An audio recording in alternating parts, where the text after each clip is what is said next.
21वीं सदी की तबाह कुन जंग इसको करार दे दिया। 17 लाख लोग, जी 70% आबादी अपने घर बार छोड़कर बेघर हो चुकी है। तो अल-शिफा हॉस्पिटल जो कि सबसे बड़ा हॉस्पिटल है, वहाँ पर अब लाशें रखने की भी जगह नहीं है, यानी कि लाशों को भी खुले आसमान तले जो है वो फेंका जा रहा है। 2 साल से कम उम्र के बच्चे ग़िज़ाई किल्लत का शिकार हैं। 31% बच्चों को ग़िज़ा मयस्सर नहीं है। ऐसी सूरत हाल में मैं आपको, आपके बच्चों को और अपने बच्चों को ईद मुबारक कैसे कहूँ। अस्सलामु अलैकुम नाज़रीन, उर्दू जायज़ा पर आपका मेज़बान डॉक्टर फैसल जहाँ। और जनाब, ईद आ चुकी, ईद का मौका है, लेकिन मैं दुखे हुए दिल के साथ ना तो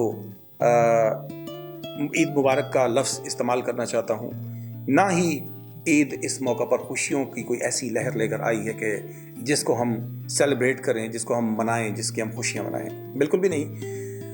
इसराइल की जानिब से गज़ा पर होने वाली जो सूरत हाल है, जो गज़ा पर उनकी जो जारहियत है, जो उन पर जो हमले हैं, वो इस कदर तकलीफ़ दे हद तक बढ़ चुके हैं कि 6 माह की जारी होने वाली रिपोर्ट के मुताबिक 7 अक्टूबर को जब पहला हमला गज़ा पर इसराइल की जानिब से किया गया, तो अब तक होने वाले 6 माह के आदाद शुमार इस कदर भयानक हैं।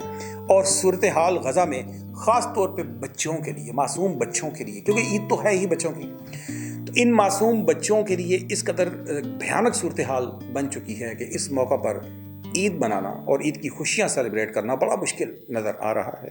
जी जनाब, गज़ा में इस 6 माह के दौरान सबसे पहले मैं आपको ये बताऊं कि 21वीं सदी की तबाह कुन जंग इसको करार दे दिया गया है। जी जनाब, इसराइली जारहियत के 6 माह मुकम्मल होने के बाद 21वीं सदी की सबसे तबाह कुन जंग इसे करार दे दिया जा चुका है। और गज़ा में 17 लाख लोग, जी 70% आबादी अपने घर बार छोड़कर बेघर हो चुकी है, अपने घरों से नकल मकानी पर मजबूर हो चुकी है। ग़िज़ा की किल्लत अपने अरूज पर है, इंफ्रास्ट्रक्चर मुकम्मल तौर पर तबाह हो चुका है, और यहाँ तक कि ग़िज़ाई किल्लत ऐसी है कि 11 लाख बच्चे, 11 लाख जो अफराद हैं जहाँ पर वो मुतासर हुए, वहाँ पर 31% वो लोग हैं जो बच्चे हैं, 2 साल से कम उम्र के बच्चे। जी जनाब, 2 साल से कम उम्र के बच्चे ग़िज़ाई किल्लत का शिकार हैं। 31% बच्चों को ग़िज़ा मयस्सर नहीं है। ऐसी सूरत हाल में मैं आपको, आपके बच्चों को और अपने बच्चों को ईद मुबारक कैसे कहूँ। जी, और 60% इमारतें अब तक तबाह हो चुकी हैं। 90% स्कूल्स मट्टी का ढेर बन चुके हैं।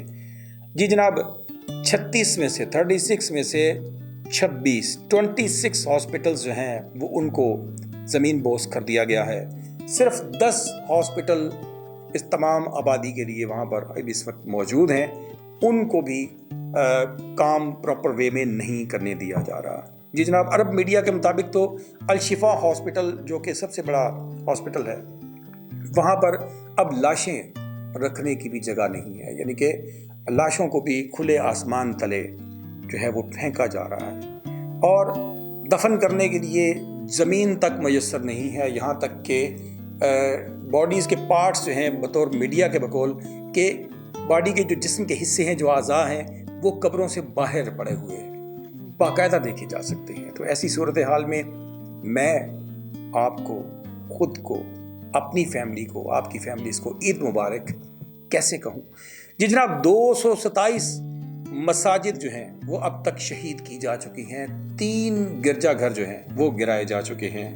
ऐसी सूरत हाल है कि इंसानियत भी रो रही है। वर्ल्ड हेल्थ ऑर्गेनाइजेशन के सरबराह टेड्रोस एडहनोम ने अपने बयान में ये कहा है कि गज़ा में बच्चों की अमवात इंसानियत पर धब्बा है। जी जनाब, जहाँ इंसानियत पुरसोज लम्हात से गुजर रही हो, जहाँ पर हमारे बच्चे, गज़ा के बच्चे, हमारे बच्चे, जब हमारे बच्चे कट रहे हों, वालदैन से महरूम हो रहे हों, यतीम हो रहे हों, जहाँ पर बच्चों को वालदैन नहीं मिल रहे, घर नहीं मिल रहे, ग़िज़ा नहीं मिल रही, सेहत नहीं मिल रही, यहाँ तक कि तहफ़्फ़ुज़ नहीं मिल रहा, तो ऐसे वक्त में जब गज़ा के बच्चे तड़प रहे हैं, रो रहे हैं, मैं आपको और ख़ुद को ईद मुबारक کیسے کہوں، میں عید مبارک نہیں کہہ سکتا، میں عید مبارک بالکل نہیں کہہ سکتا۔ اپنا اور اپنے پیارے بچوں کا، اپنی فیملیز کا، اپنے تمام پیاروں کا بہت سا خیال رکھیے گا۔ اپنے میزبان ڈاکٹر فیصل جہاں کو اس دردناک عید سے اجازت دیجیے گا۔ اللہ نگہبان۔